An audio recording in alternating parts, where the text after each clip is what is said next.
प्रेम से बोली बृहस्पति भगवान की जय हो।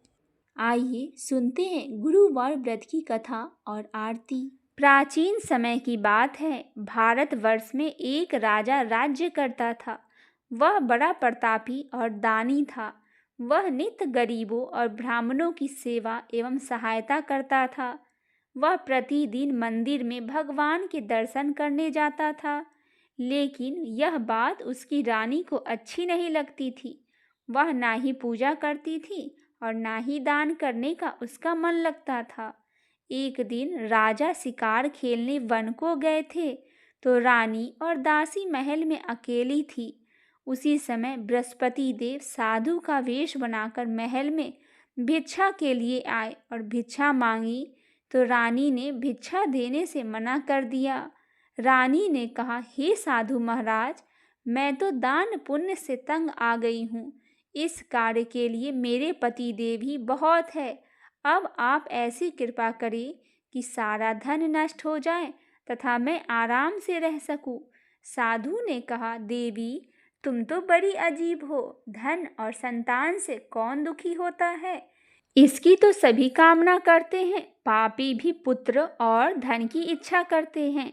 अगर तुम्हारे पास अधिक धन है तो भूखे मनुष्य को भोजन कराओ, प्याऊ लगवाओ, ब्राह्मणों को दान दो, कुआं, तालाब, बावड़ी, बाग, बगीचा आदि का निर्माण कराओ, मंदिर, पाठशाला, धर्मशाला बनवाकर दान दो, निर्धनों की कुंवारी कन्याओं का विवाह करवाओ, साथ ही यज्ञ आदि कर्म करो, अपने धन को शुभ कार्यों में खर्च करो। ऐसा करने से तुम्हारा नाम परलोक में सार्थक होगा एवं स्वर्ग की प्राप्ति होगी। लेकिन रानी पर उपदेश का कोई प्रभाव न पड़ा। वह बोली, महाराज, मुझे ऐसी धन की आवश्यकता नहीं जिसको मैं अन्य लोगों को दान दूं, जिसको रखने और संभालने में ही मेरा सारा समय नष्ट हो जाए। अब आप ऐसी कृपा करें कि सारा धन नष्ट हो जाए तथा मैं आराम से रह सकूं। साधु ने उत्तर दिया, यदि तुम्हारी ऐसी इच्छा है तो जैसा मैं तुम्हें बताता हूँ तुम वैसा ही करना। बृहस्पतिवार को घर को गोबर से लीपना, अपने केसों को पीली मिट्टी से धोना, राजा से कहना वह बृहस्पतिवार को हजामत बनवाए, भोजन में मांस, मंदिरा खाना और कपड़ा धोबी को यहाँ धुलने के लिए देना। ऐसा करने से 7 बृहस्पतिवार में ही आपका सारा धन नष्ट हो जाएगा। इतना कहकर वह साधु महाराज वहाँ से अंतर ध्यान हो गए। इसके बाद रानी ने वही किया जो साधु ने बताया था। 3 बृहस्पतिवार ही बीते थे कि उसका समस्त धन संपत्ति नष्ट हो गया और भोजन के लिए राजा रानी तरसने लगे। तब एक दिन राजा ने रानी से कहा कि तुम यहाँ पर रहो, मैं दूसरे देश में नौकरी की तलाश में जा रहा हूँ, क्योंकि यहाँ पर मुझे सभी मनुष्य जानते हैं, इसीलिए कोई कार्य यहाँ पर मैं नहीं कर सकता। देश चोरी परदेश भीख बराबर है। ऐसा कहकर राजा परदेश चला गया। वह जंगल को जाता और लकड़ी काट कर लाता और शहर में बेचता। इस तरह जीवन व्यतीत करने लगा। इधर राजा के बिना रानी और दासी दुखी रहने लगे। किसी दिन भोजन मिलता और किसी दिन जल पीकर ही रह जाते। एक समय जब रानी और दासियों को 7 दिन बिना भोजन के रहना पड़ा, तो रानी ने अपनी दासी से कहा, हे दासी, पास के ही नगर में मेरी बहन रहती है, वह बड़ी धनवान है। तू उसके पास जा और 5 सेर बेझर मांग कर ले आ, ताकि कुछ समय के लिए थोड़ा बहुत गुजर बसर हो जाए। दासी रानी के बहन के पास गई। उस दिन बृहस्पतिवार था। रानी का बहन उस समय बृहस्पतिवार की कथा सुन रही थी। दासी ने रानी की बहन को अपनी रानी का संदेश दिया, लेकिन रानी की बहन ने कोई उत्तर नहीं दिया। जब दासी को रानी की बहन से कोई उत्तर नहीं मिला तो वह बहुत दुखी हुई। उसे क्रोध भी आया। दासी ने वापस आकर रानी को सारी बात बता दी। सुनकर रानी ने कहा कि हे दासी, इसमें उसका कोई दोष नहीं। जब बुरे दिन आते हैं तब कोई सहारा नहीं होता। अच्छे बुरे का पता विपत्ति में ही लगता है। जो ईश्वर की इच्छा होगा वही होगा। यह सब कहकर रानी ने अपने भाग्य को कोसा। उधर रानी की बहन ने सोचा कि मेरी बहन की दासी आई थी, लेकिन मैं उससे नहीं बोल पाई, इससे वह बहुत दुखी हुई होगी। कथा सुनकर और पूजन समाप्त कर वह अपनी बहन के घर गई और कहने लगी, हे बहन, मैं बृहस्पतिवार का व्रत कर रही थी, तुम्हारी दासी गई, लेकिन तब तक कथा होती है तब ना उठ सकते हैं और ना ही बोल सकते हैं, इसीलिए मैंने नहीं बोला। कहो दासी क्यों गई थी? रानी बोली, बहन, हमारे घर अनाज नहीं था। ऐसा कहते कहते रानी की आंखें भर आई। उसने दासियों समेत 7 दिन तक भूखा रहने की बात भी अपनी बहन को बता दी। इसीलिए मैंने दासी को तुम्हारे पास 5 सेर बेझर लेने को भेजा था। रानी की बहन बोली, बहन देखो, बृहस्पति देव सभी की मनोकामनाएं पूर्ण करते हैं। देखो, शायद तुम्हारे घर में अनाज रखा हो। पहले तो रानी को विश्वास नहीं हुआ, परंतु बहन के आग्रह करने पर उसने दासी को अंदर भेजा। दासी घर के अंदर गई तो वहां पर उसे एक घड़ा बेझर से भरा मिल गया। उसे बड़ा हैरानी हुआ। उसने बाहर आकर रानी को बताया। दासी रानी से कहने लगी, हे रानी, जब हमको भोजन नहीं मिलता था तो हम व्रत ही तो करते थे, इसीलिए क्यों ना इनसे व्रत और कथा की विधि पूछ ली जाए और हम भी व्रत किया करेंगे। दासी के कहने पर रानी ने अपनी बहन से बृहस्पतिवार व्रत के बारे में पूछा। उसकी बहन ने बताया, बृहस्पतिवार के व्रत में चने की दाल, गुड़ और मुनक्का से विष्णु भगवान को केले के वृक्ष की जड़ में पूजन करे तथा दीपक जलाए और कथा सुने। उस दिन एक ही समय भोजन करे। भोजन में पीले खाद्य पदार्थ का सेवन जरूर करे, इससे गुरु भगवान प्रसन्न होते हैं, अन्न, पुत्र, धन का वरदान देते हैं, साथ ही सभी मनोकामनाएं पूर्ण करते हैं। व्रत और पूजन की विधि बताकर रानी की बहन अपने घर लौट आई।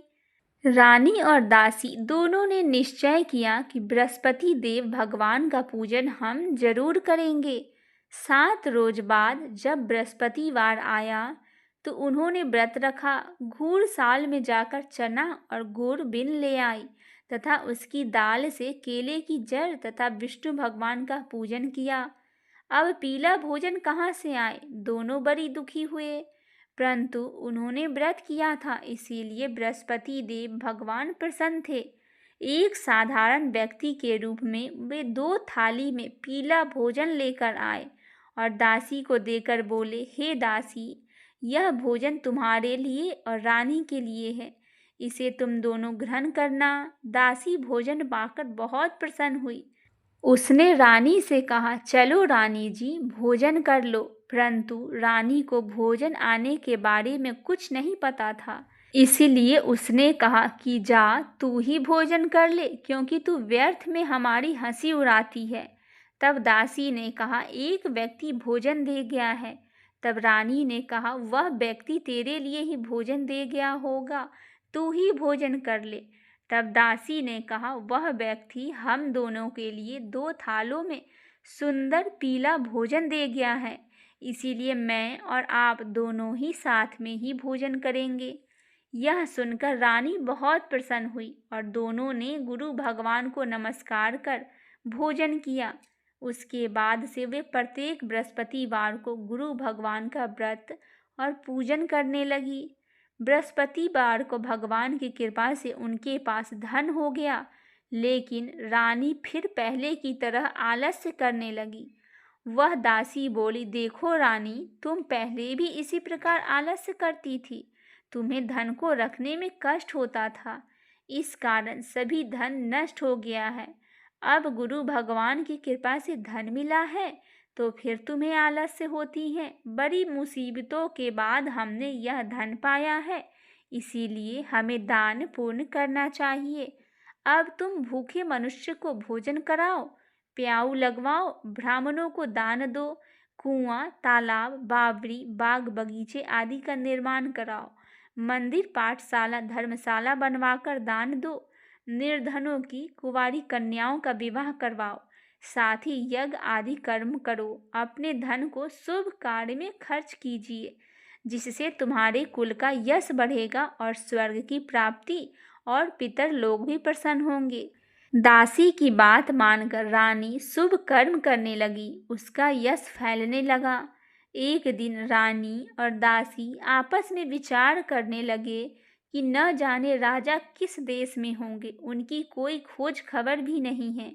उन्होंने श्रद्धापूर्वक बृहस्पति भगवान से प्रार्थना की कि राजा जहाँ कहीं भी हो शीघ्र वापस आ जाए।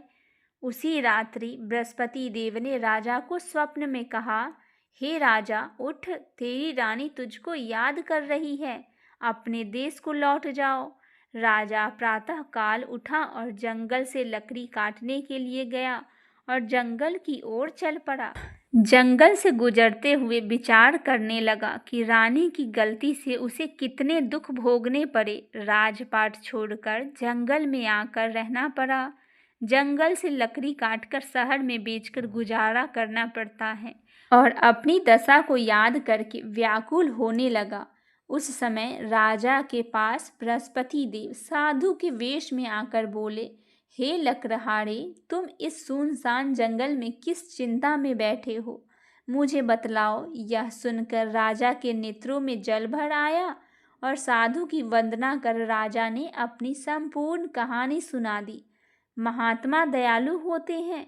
वे राजा से बोले, हे राजा, तुम्हारी पत्नी ने बृहस्पति देव के प्रति अपराध किया था, जिसके कारण तुम्हारी यह दशा हुई। अब तुम चिंता मत करो, भगवान तुम्हें पहले से अधिक धन देंगे। देखो, तुम्हारी पत्नी ने बृहस्पतिवार का व्रत शुरू कर दिया है। अब तुम भी बृहस्पतिवार के व्रत में चने की दाल, गुड़ और मुनक्का से विष्णु भगवान को केले के वृक्ष की जड़ में पूजन करो तथा दीपक जलाकर कथा सुनो।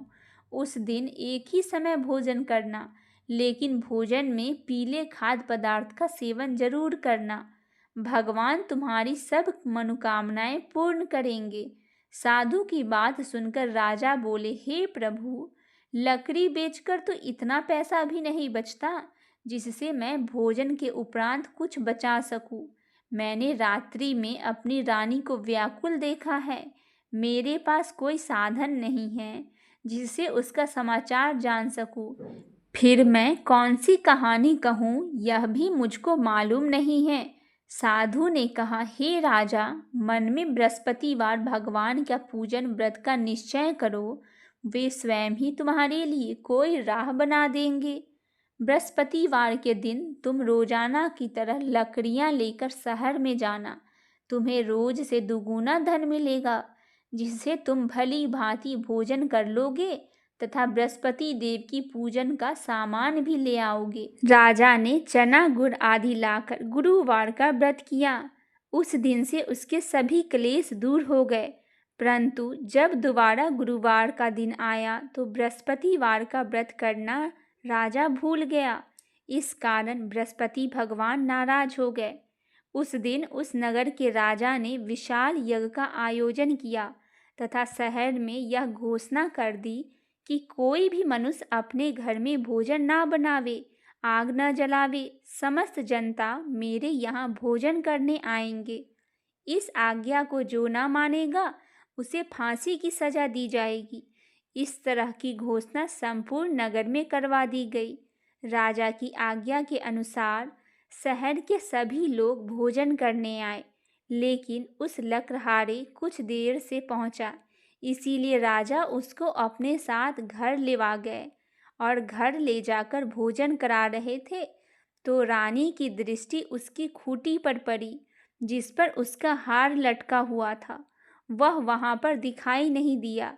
रानी ने निश्चय किया कि मेरा हार इस मनुष्य ने चुरा लिया होगा। उसी समय सिपाहियों को बुलाकर उसको कारागार में डलवा दिया गया। जब लकड़हारा कारागार में पड़ गया और बहुत दुखी होकर विचार करने लगा कि न जाने कौन से पूर्व जन्म के कर्म से मुझे यह दुख प्राप्त हुआ है और उसी साधु को याद करने लगा जो जंगल में मिला था। उसी समय तत्काल बृहस्पति देव साधु के रूप में प्रकट हुए और उसकी दशा को देखकर कहने लगे, अरे मूर्ख, तूने बृहस्पतिवार व्रत की कथा नहीं की, इस कारण तुझे दुख प्राप्त हुआ है। अब चिंता मत कर, बृहस्पतिवार के दिन कारागार के दरवाजे पर 4 पैसे पड़े मिलेंगे। उनसे तू बृहस्पति देव की पूजा करना, तेरे सभी कष्ट दूर हो जाएंगे। बृहस्पतिवार के दिन उसे 4 पैसे मिले। लक्रहारे ने कथा कही। उसी रात्रि को बृहस्पति देव ने उस नगर के राजा को स्वप्न में कहा, हे राजा, तुमने जिस आदमी को कारागार में बंद कर दिया है वह निर्दोष है, वह राजा है, उसे छोड़ देना। रानी का हार उसी खूंटी पर लटका है। अगर तू ऐसा नहीं करेगा तो मैं तेरे राज्य को नष्ट कर दूंगा। इस तरह रात्रि को स्वप्न देखकर राजा प्रातः काल उठा और खूंटी पर हार देखकर लकड़हारे को बुलाकर क्षमा मांगी तथा लकड़हारे को योग्य सुंदर वस्त्र आभूषण दिया और विदा कर दिया। बृहस्पति देव की आज्ञा के अनुसार लकड़हारे अपने नगर को चल दिया। राजा जब अपने नगर के निकट पहुंचा तो उसे बड़ा आश्चर्य हुआ। नगर में पहले से अधिक बाग, तालाब, कुएं तथा बहुत सी धर्मशाला, मंदिर आदि बन गई थी। राजा ने पूछा, यह किसका बाग और किसका धर्मशाला है? तब नगर के सब लोग कहने लगे कि यह सब रानी और उसकी दासी की है। तो राजा को आश्चर्य हुआ और गुस्सा भी आया। जब रानी ने यह खबर सुना कि राजा आ रहे हैं तो उन्होंने दासी से कहा कि हे दासी, देख, राजा हमको कितनी बुरी हालत में छोड़ गए थे।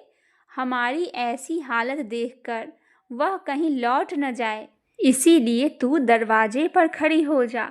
आज्ञा के अनुसार दासी दरवाजे पर खड़ी हो गई। राजा आए तो उन्हें अपने साथ लिवा लाई। तब राजा ने क्रोध करके अपनी रानी से पूछा कि यह धन तुम्हें कैसे प्राप्त हुआ? तब उन्होंने कहा, हमें यह सब धन बृहस्पति देव की कृपा से और इस व्रत के प्रभाव से प्राप्त हुआ है। राजा ने निश्चय किया कि 7 रोज बाद तो सभी बृहस्पति देव का पूजन करेंगे, परंतु मैं प्रतिदिन 3 बार कहानी तथा रोज व्रत किया करूँगा। अब हर समय राजा के दुपट्टे में चने की दाल बंधी रहती थी तथा दिन में 3 बार कहानी कहता। एक रोज राजा ने विचार किया कि चलो अपनी बहन के यहाँ हो आवे। इस तरह निश्चय कर राजा घोड़े पर सवार हो अपनी बहन के यहाँ चलने लगे। मार्ग में उसने देखा कि कुछ आदमी एक मुर्दे को लिए जा रहे हैं। उन्हें रोककर राजा कहने लगे, अरे भाइयों, मेरी बृहस्पति देव की कथा सुन लो। वे बोले, लो, हमारा तो आदमी मर गया है और इसको अपनी कथा की पड़ी है। परंतु कुछ आदमी बोले, अच्छा कहो, हम तुम्हारी कथा भी सुनेंगे। राजा ने दाल निकाली और जब कथा आधी हो गई तो मुर्दा हिलने लग गया और जब कथा समाप्त हो गई तो राम राम करके मनुष्य उठकर खड़ा हो गया। आगे मार्ग में उसे एक किसान खेत में हल चलाता हुआ मिला। राजा ने उसे देखा और उससे बोला, अरे भाई, तुम मेरी बृहस्पतिवार की कथा सुन लो। किसान बोला, जब तक मैं तेरी कथा सुनूंगा तब तक 4 हरैया जोत लूँगा। जा अपनी कथा किसी और को सुनाना। इस तरह राजा आगे चलने लगा। राजा के हटते ही बैल पछाड़ खाकर गिर गया तथा किसान के पेट में बड़ी जोर से दर्द होने लगा। उस समय उसकी माँ रोटी लेकर आई। उसने जब यह देखा तो अपने पुत्र से सब हाल पूछा। बेटे ने भी सभी हाल कह दिया तो बुढ़िया दौड़ी दौड़ी उस घुड़सवार के पास गई और उससे बोली कि मैं तेरी कथा भी सुनूंगी, तू अपनी कथा मेरे खेत पर चलकर ही कहना। राजा ने बुढ़िया के खेत पर जाकर कथा कही, जिसके सुनते ही वह बैल उठ खड़ा हुआ तथा किसान के पेट का दर्द भी बंद हो गया। राजा अपने बहन के घर पहुंचा। बहन के यहाँ भाई को खूब मेहमानी हुई। दूसरे रोज प्रातःकाल राजा जागा तो वह देखने लगा कि वह सब लोग भोजन कर रहे हैं। राजा ने अपने बहन से कहा, ऐसा कोई मनुष्य है जिसने भोजन नहीं किया हो? मेरी बृहस्पतिवार की कथा सुन ले। बहन बोली, हे भैया, यह देश ऐसा है कि पहले यहाँ लोग भोजन करते हैं, बाद में अन्य काम करते हैं। अगर कोई पड़ोस में है तो मैं उसे देख आती हूँ। ऐसा कहकर वह देखने चली गई, परंतु उसे कोई ऐसा व्यक्ति नहीं मिला जिसने भोजन ना किया हो। अतः वह एक कुम्हार के घर गई जिसका लड़का बीमार था। उसे मालूम हुआ कि उनके यहाँ 3 रोज से किसी ने भोजन नहीं किया है। रानी ने अपनी भाई की कथा सुनने के लिए कुम्हार से कहा। वह तैयार हो गया। राजा ने जाकर बृहस्पतिवार की कथा कही, जिसको सुनकर उसका लड़का ठीक हो गया। अब तो राजा की प्रशंसा होने लगी। एक रोज राजा ने अपनी बहन से कहा कि हे बहन, हम अपने घर जाएंगे, तुम भी तैयार हो जाओ। राजा की बहन ने अपनी सास से कहा। सास ने कहा, हाँ चली जा, परंतु लड़के को मत ले जाना, क्योंकि तेरे भाई का कोई औलाद नहीं है। बहन ने अपने भैया से कहा, हे भैया, मैं तो चलूंगी, पर कोई बालक नहीं जाएगा। राजा बोला, जब कोई बालक नहीं चलेगा तब तुम क्या करोगी जाके? बड़े दुख मन से राजा अपने नगर को लौट आया। राजा ने अपनी रानी से कहा, हम निर्वंशी हैं, हमारा मुंह देखना धर्म नहीं है और कुछ भोजन आदि नहीं किया। रानी बोली, हे प्रभु, बृहस्पति देव ने हमें सब कुछ दिया है, वह हमें औलाद भी अवश्य ही देंगे। उसी रात बृहस्पति देव ने राजा के स्वप्न में कहा, हे राजा, उठ, सभी सोच त्याग दे, तेरी रानी गर्भ से है। राजा यह बात सुनकर बहुत खुश हुआ। 9वें महीने उसके गर्भ से एक सुंदर पुत्र पैदा हुआ। तब राजा बोला, हे रानी, स्त्री बिना भोजन के रह सकती है, पर बिना कहे नहीं रह सकती। जब तेरी बहन आवे तुम उससे कुछ मत कहना। रानी ने सुनकर हाँ कर दिया। जब राजा की बहन ने यह शुभ समाचार सुना तो वह बहुत खुश हुई और बधाई लेकर अपने भाई के यहाँ आई। तभी रानी ने कहा, घोड़ा चढ़कर तो नहीं आई, गधा चढ़कर आई है। राजा की बहन बोली, भाभी, मैं इस प्रकार न कहती तो तुम्हें औलाद कैसे मिलती?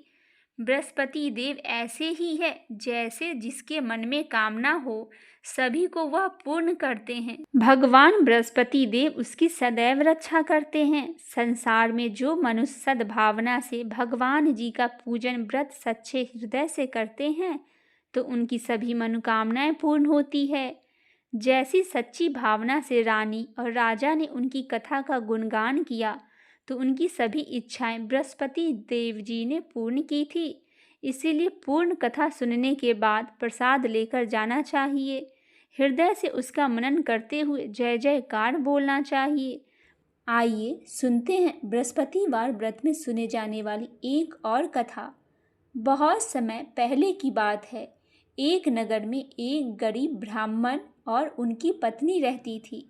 ब्राह्मण बहुत धार्मिक और संतोषी था, पर उसकी पत्नी अत्यंत क्रोधी और लालची स्वभाव की थी। घर में हमेशा धन की कमी रहती थी। कभी भोजन मिलता, कभी नहीं मिलता। ब्राह्मण प्रतिदिन भगवान विष्णु का नाम लेकर भिक्षा मांगता और जो मिलता उसमें संतोष कर लेता। एक दिन ब्राह्मण ने अपनी पत्नी से कहा, ज्येष्ठ मास का गुरुवार का व्रत बहुत फलदायी होता है और इस समय तो पुरुषोत्तम मास या अधिक मास चल रहा है। यदि हम श्रद्धा से यह व्रत करें तो भगवान विष्णु तथा देव गुरु बृहस्पति की पूजा से हमारी दरिद्रता दूर हो सकती है। पत्नी ने तिरस्कार से कहा, केवल व्रत करने से क्या धन बरस जाएगा? मेहनत करो तभी कुछ होगा।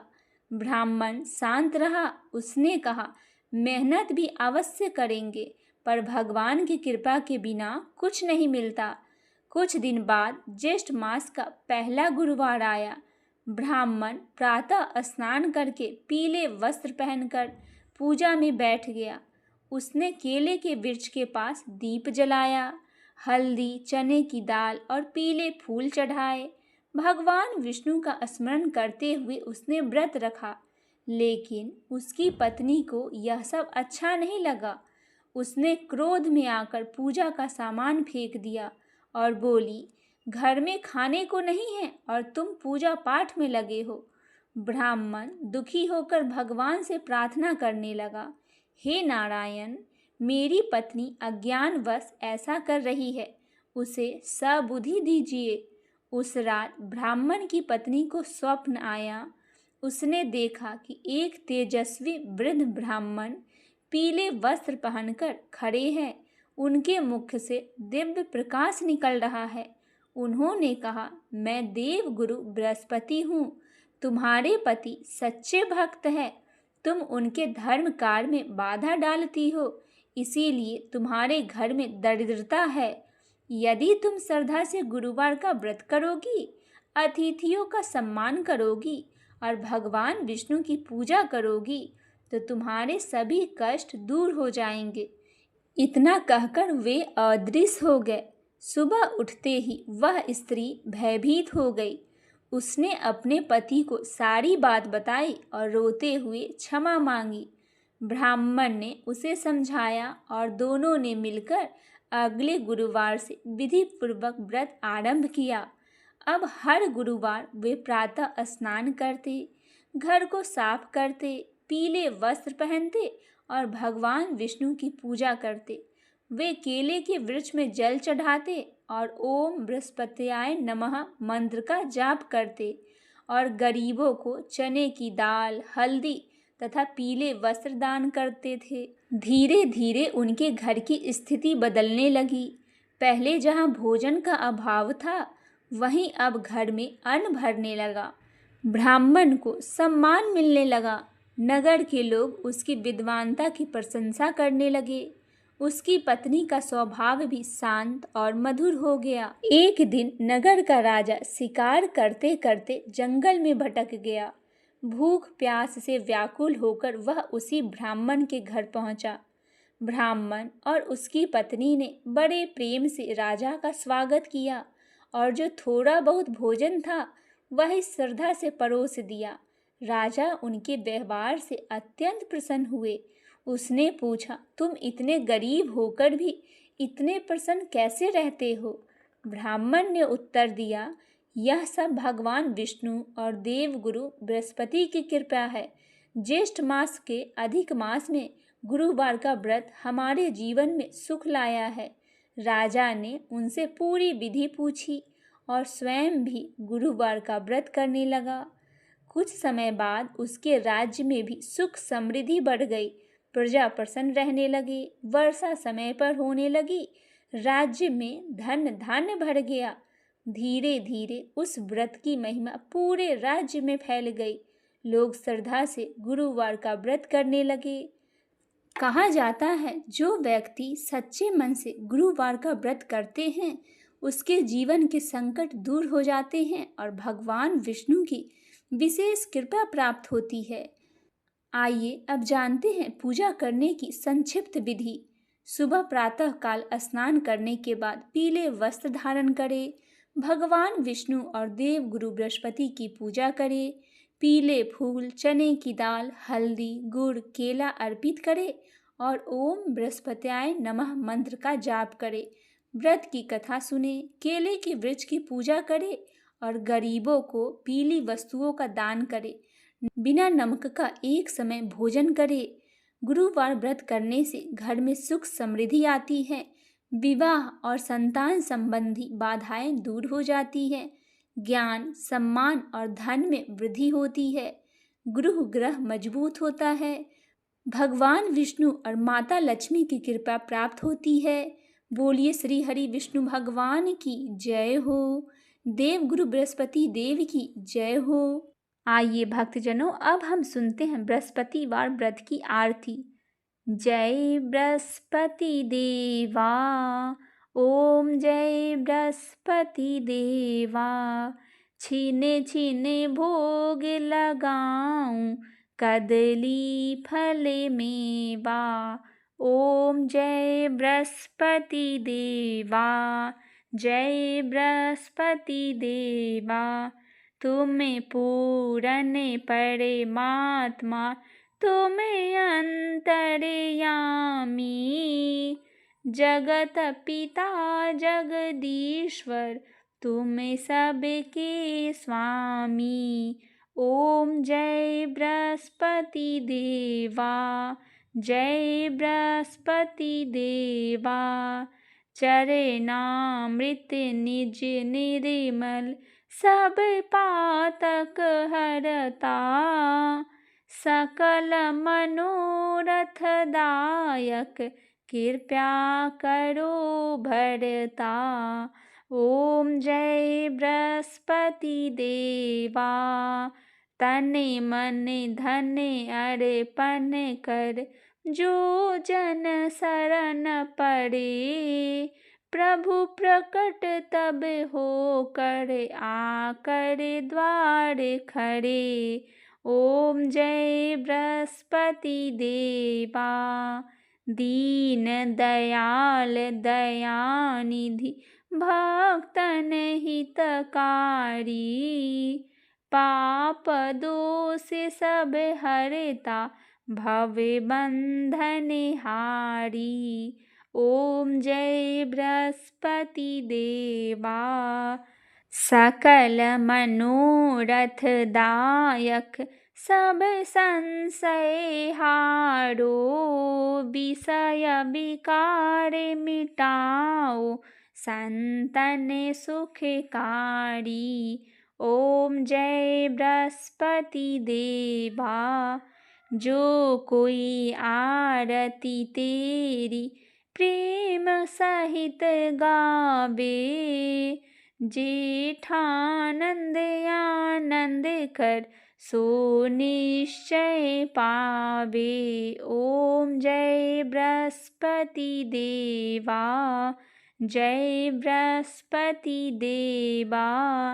सब बोली भगवान विष्णु की जय हो। आशा करती हूँ मेरी यह छोटी सी प्रस्तुति आपको पसंद आई होगी।